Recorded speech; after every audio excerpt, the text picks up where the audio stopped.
माशानंग मार्गशिष्य अहमृतानां कुसुमाकरः।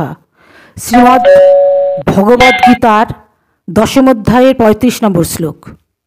भगवान श्रीकृष्ण अर्जुन के बोलছেন मासेर मध्य आमी अग्रहायण एवं ऋतुर मध्य आमी बसंत।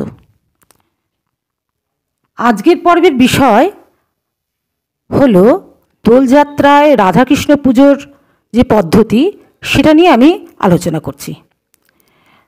दोलযাত্রায় राधाकृष्ण पुजोर उपकरण राधाकृष्ण के दोलमंचे दोलानोर जन्य दोलना राखते हय, सेखाने राधाकृष्ण के तुले दोल देওয়া হয়, সেটাকে বলা হয় হিন্দোল।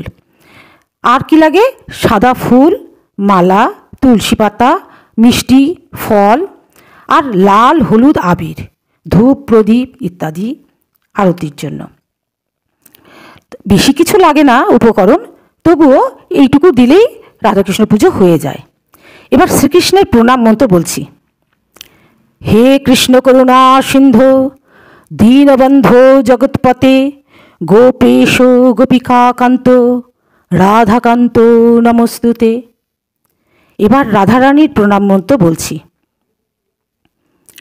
नमो नवीनानां हेम गौरांगीं पूर्णानंदवतीं सतीं वृषभानुसूतां देवीं वंदे राधां जगत्प्रसूं।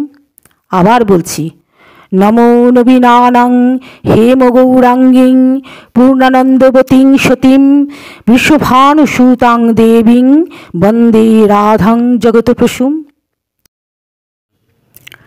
एबार राधारानीर प्रणाम मंत्रेर परे आमरा स्मरण करब सखीदेर।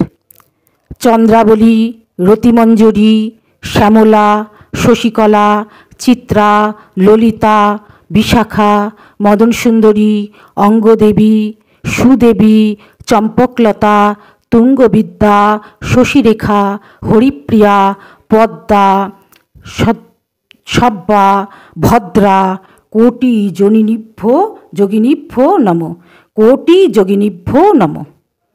एदेरके स्मरण करे तबे आमरा नैवेद्य देव, निवेदन करब राधाकृष्ण के एवं पानार्थ जल देव, आबिर देव, परपर देव। नैवेद्यर कथा बली एबारे। थालाय नैवेद्य साजिए तुलसी दिए जार जार गुरु मंत्र सेटा जप करबे। तारपरे बोलते हबे इदं नैवेद्यं क्लीं श्रीं राधाकृष्णाय नमः। एबार पानार्थ माने जल देवे। ग्लासे करे एक ग्लास जले एक तुलसी दिए फुल दिए बोलते हबे इदं पानार्थं क्लीं श्रीं राधाकृष्णाय नमः। एबारे पुनराचमनीय एकटु जल निये बोलते हबे इदं पुनराचमनीयं क्लीं श्रीं राधाकृष्णाय नमः। एरपर आरती करते हबे। धूप दीप जल वस्त्र फुल दिए अंतत 16 बार सारा अंगे घोराते हबे, घंटा शंख हुलुध्वनि सहकारे। एखाने कोनो मंत्र नेই, अतएव शुधु 16 बार घुरिয়ে নিলেই आरती हलो। এই সময়ে রাধাকৃষ্ণের চরণে আবির দিয়ে परस्पर परस्परेर माथाय कपाले आबिर देवे। तारपरे पंचतत्वेर प्रणाम मंत्र आछे। पंचतत्वेर प्रणाम मंत्रे प्रथमेई हच्छे जय गौर गदाधर जय नित्यानंद जय अद्वैत श्रीवास आदि गौर भक्तवृंद वाञ्छा कल्पतरुभ्यश्च कृपा सिन्धुभ्यो एव च पतितानां पावनेभ्यो वैष्णवेभ्यो नमो नमः। एबार यथासाध्य हरिनाम संकीर्तन करते हबे। এই হচ্ছে পূজার পদ্ধতি। এবার ন্যাড়াপোড়া বিষয়ে বলছি কিছু কথা। দোলের আগের দিন কাঠকুটো শুকনো ডালপালা দিয়ে ন্যাড়াপোড়া হয়। প্রকৃতির নিয়মে এই সময়ে শুকনো পাতা ঝরে পড়ে। ন্যাড়াপোড়ার মাধ্যমে পরিবেশ পরিচ্ছন্নতা একটা ব্যাপার। এছাড়া পুরাণে এর একটি কাহিনী আছে। সত্যযুগের আলোচনায় বলতে দেখতে পাচ্ছি পরম বিষ্ণুভক্ত প্রহ্লাদের নিধন করাই ছিল তার পিতা চরম বিষ্ণু বিদ্বেষী হিরণ্যকশিপুর মূল উদ্দেশ্য।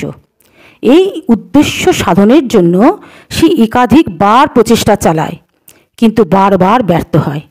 এদিকে হিরণ্যকশিপুর বোন হোলিকা ছিল ব্রহ্মার বরপ্রাপ্ত। হোলিকা আগুনে প্রবেশ করলেও পুড়বে না, এটা বিষ্ণুর বর ছিল।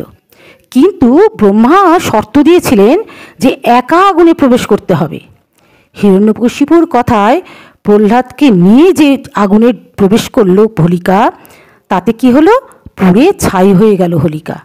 বিষ্ণুভক্ত প্রহ্লাদ কিন্তু বিষ্ণুর কৃপায় আগুন থেকে অক্ষত হয়ে বেরিয়ে এলো।